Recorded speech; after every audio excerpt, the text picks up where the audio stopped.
Hey guys, and welcome to another episode of Fishing with Big D. Hey guys, today we have a really special episode for you guys. Big D, tell them what we're doing. So today we're in a location we've never been before. We're here to learn how to trout fish with fly fishing gear, something we have never done before. We're really excited enjoying this, and we are here in Cherokee, North Carolina. It is a beautiful place. If you've never been, I truly recommend you come here, take a trip. We've done this as a single day trip. It is beautiful mountain areas next to Indian reservations. It is beautiful.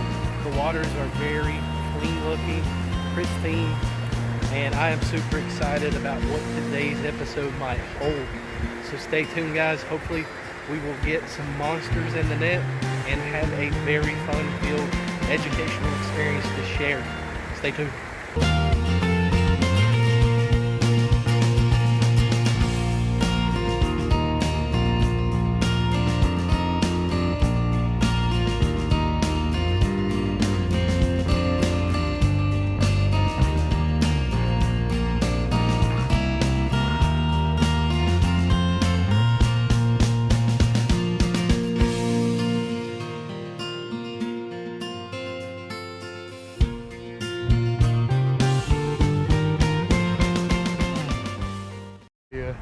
Like when you go to, I'm thinking about buying a rod, I need recommendations, you know, it's all over Facebook, people doing that. A lot of people, and I did it myself, started with a 9-foot 5-weight. Everybody tell you that's the best all-around rod, blah, blah, blah, blah, blah, blah. It's kind of not, right? So everything that I use is pretty much 10 foot. Both the rods you guys are going to be using today are 10 foot, and there's a couple of reasons for that. It's a 10-foot 4-weight. So going from a 5-weight, which is a little bit stiffer of a rod, 5-weight is great for smallmouth. Great rod for smallmouth. But again, I would still go with a 10-foot over a 9-foot because you're going to get better casts out of a 10-foot, you know, poppers and stuff. For us, for trout fishing, a 9-foot 4-weight, or excuse me, a 10-foot 4-weight is pretty much ideal. Alright, let's go ahead and walk over here. So whenever you're coming to fish, I'm coming to fish here and I'm looking at it, where do I want to fish? Alright.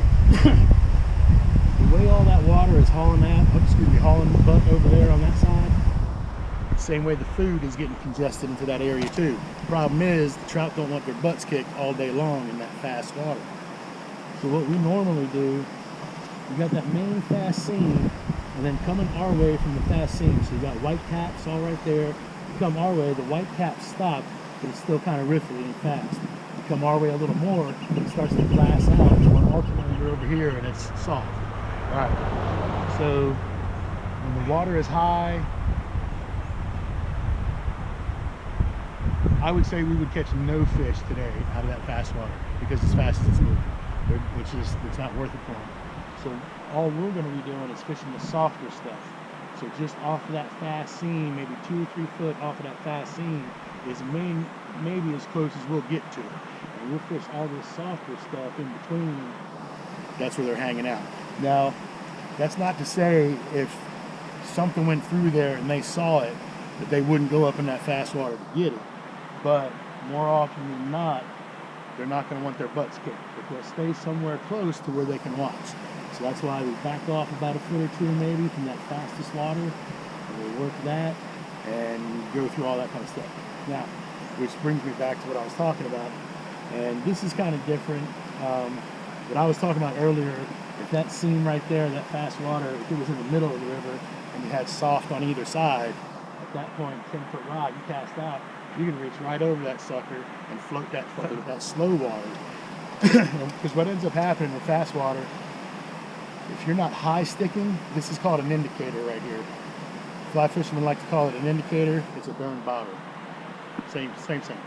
So you cast that sucker out, we call it high sticking to the indicator. And what that means is all of your line is going to be basically up in the air, not being able to affect our indicator in a negative way. Because what the trout are looking for is drift, good drift. And what that means is your indicator needs to be going through that water as fast as whatever water that it's sitting in. If it's sitting in slow water, cool, as long as it's going that speed. If it's sitting in fast water, also cool, as long as it's going that speed. Now what ends up happening though, if you don't high stick and get your line out of the water, and it's in the water, certain currents will catch that line and pull your indicator through. And I'll show you all this here in a second. But that extra reach comes in handy. And then the other thing, we have to use light line a lot of the times. If the fish aren't brand new and they see the line, like if they're smart fish and they see the line, it doesn't matter what you have on, they're not going to eat it. And the Davidson River is a good example of that. Really smart fish. But so anyway, we have to use light line. And with that 4-weight, 10 foot, that really allows a lot of protection as far as shock absorption kind of thing when the fish is on, especially when you get into them bigger ones. The thicker stuff is your fly line. This brown stuff right here is your leader.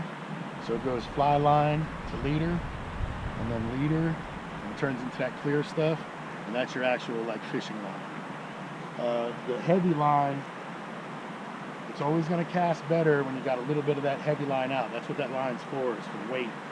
So you can cast these light flies out there. All right, so you got your indicator, and you got 2 flies underneath that are going to be in the water, right? If you see this indicator do anything different, you're going to set the hook. And I mean anything. We'll get ready to go through all that. Now remember, don't step on top of rocks. Will I get wet? Only if you fall in. Okay. This water's really high. I'm scared. I keep thinking that Right on top. Right on here. Look, this is like a bobber. Yeah, it's cold. Like a bobber.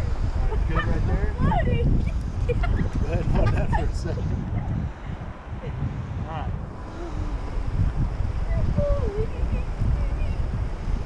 So the wind may mess with us a little bit today too. Alright. So we always want to watch for trees. Yeah. You know, you got this one right here, but that's not really going to affect us too much. We're casting out that way. Right here, we don't really have much, so that's great. All right, so you got 3 fingers in your thumb. You see his hand, Brooklyn? 3 fingers in your thumb, and then you got your trigger finger.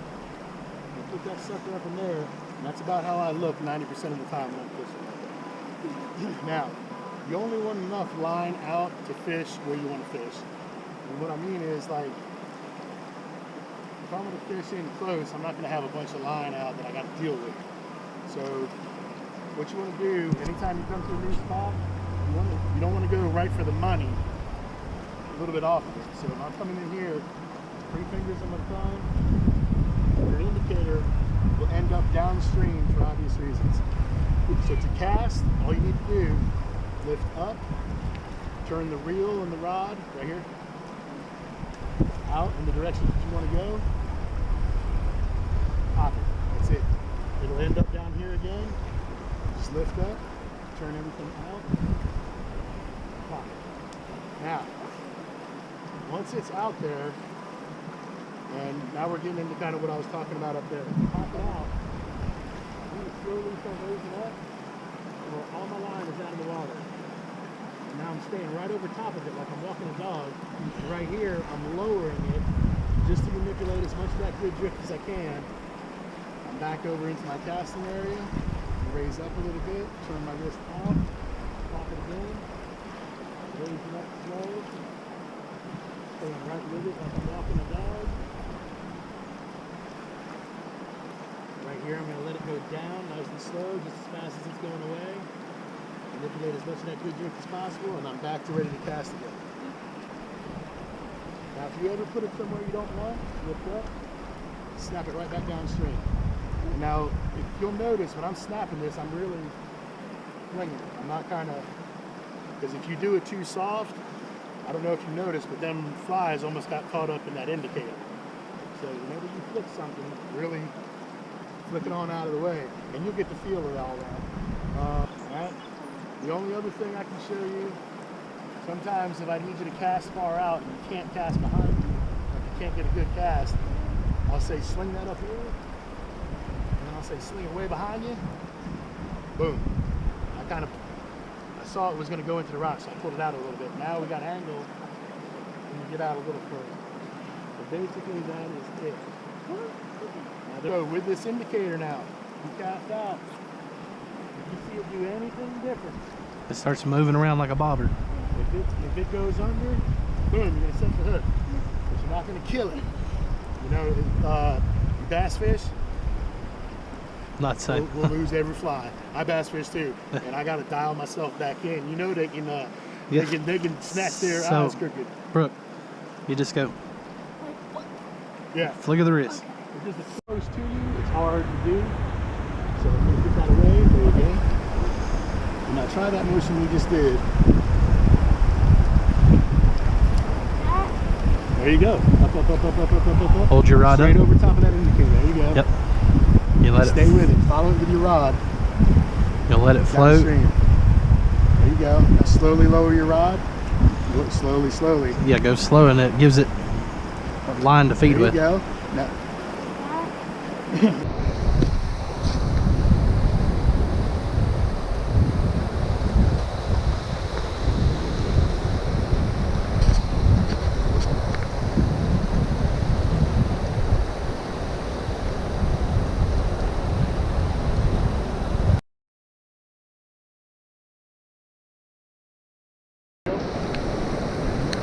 Big D got one, guys.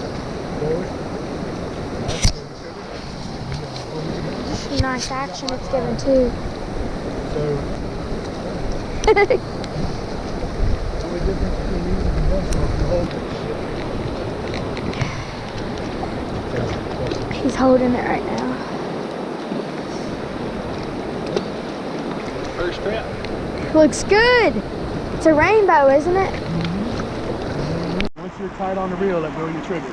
Oh, wrong way. All right, let go of your trigger. There you go. Now hold what you got. So we got light line. Okay. So I've got your drag set to your lightest line. If he wants to run, let him run. It's not like a conventional reel. Nice. Jumper. The only difference between these and conventional, if you're holding the reel, it won't let that line out. Anytime he loosens up, take it in. There you go. And chill. Anytime he gives it to you, take it. All right. Oh, it's fighting. Do I give him some line? Nah, yeah, you're good. You should take line as it needs it.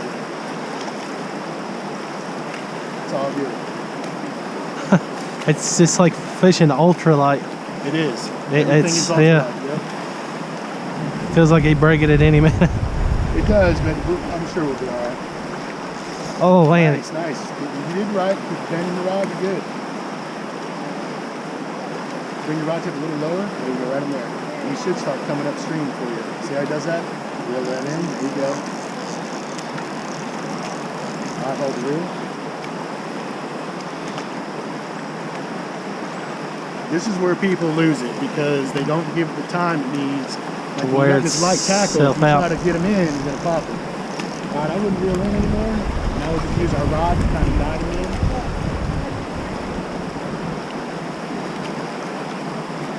Man, he's a fighter. Yeah.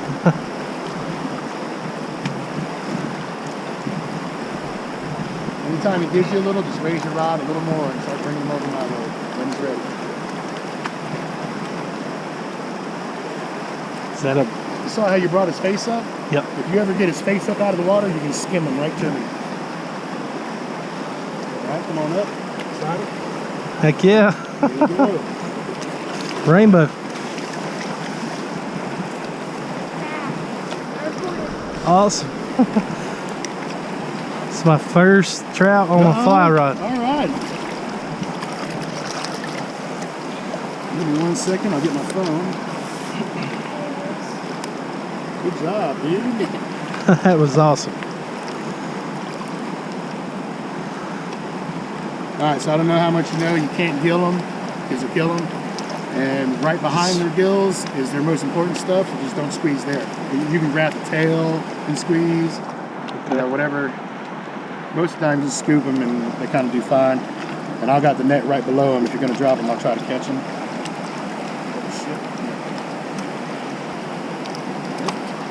And my first trout. Looks good. It's a rainbow, isn't Oh, gonna let him loose. All right. Very nice, dude. Good job. Appreciate it. Let's try for a couple more in there, maybe. Everybody. Oh, Good time. There you go. heck yeah. Number 2.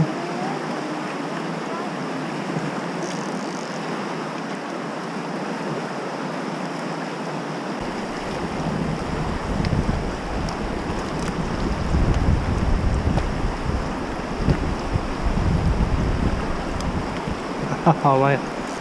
Ooh. Alright, so right in there, what I want you to do, bring the rod tip out this way. There you go. A little bit more. There you go.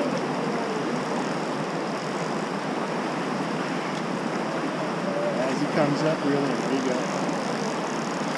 You never want to get yourself where you're not reeling now your arm's way out Way here. too far. You know, keep everything right in here in front of you. You know, where you're in control. That's the best way. He's tugging, ain't he? Yeah. This one fights good. Yeah, keep that upstream position. You're doing good.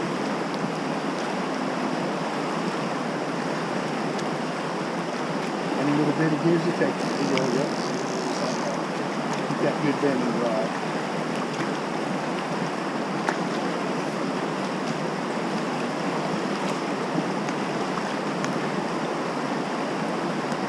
Oh.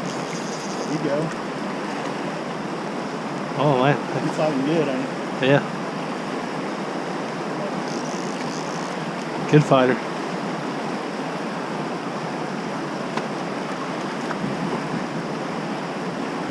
Right in here, we'll just try to guide him in. Because what ends up happening, if you reel in too close, too far, and you're by yourself, you'll never get the sucker in the net. Oh Your yeah. rod's so damn far away. Far out. Yeah. Oh, he's diving again.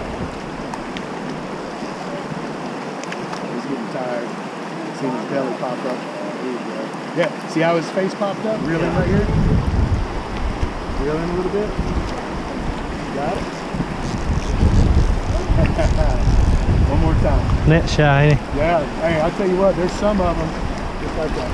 We Heck got yeah. private water down in Georgia, and there's some of them, man, that know what a net is. As soon as they see that sucker, they get the hauling butt. You wanna try?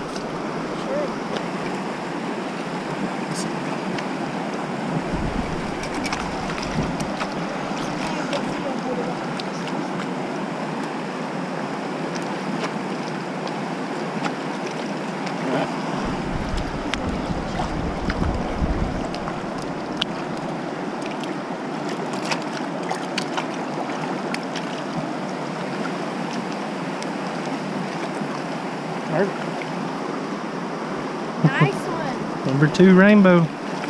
Beautiful fish. Got 2 rainbows.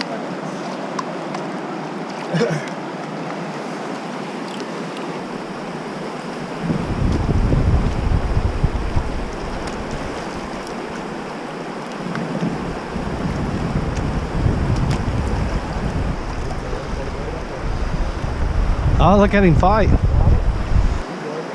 Good job.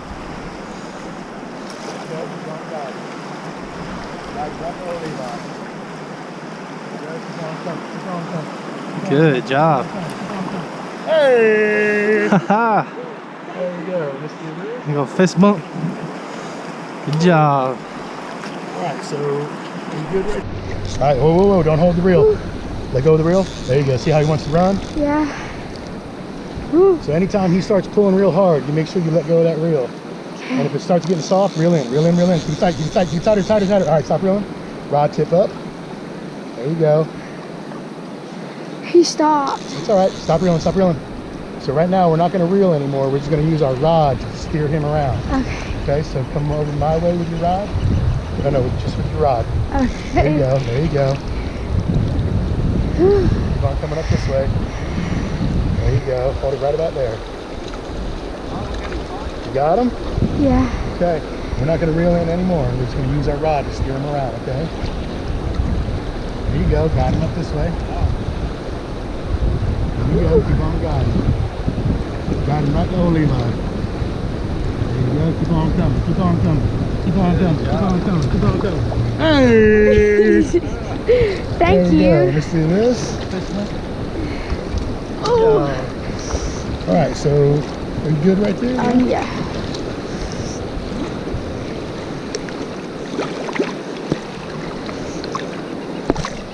All right. Go ahead and give him a grab. How do you do There's that? nothing on there that's going to hurt you or poke you.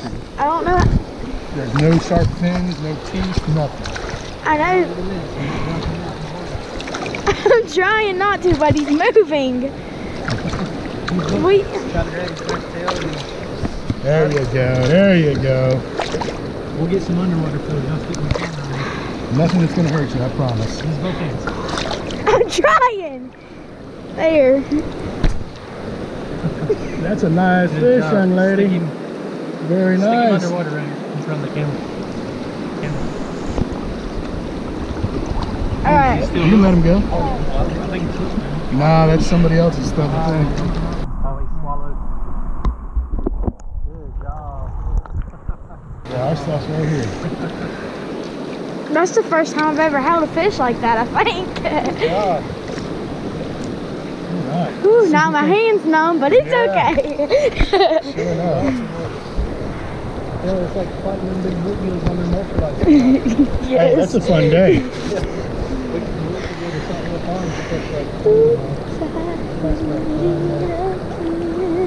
Now I only need 2 more to outfish.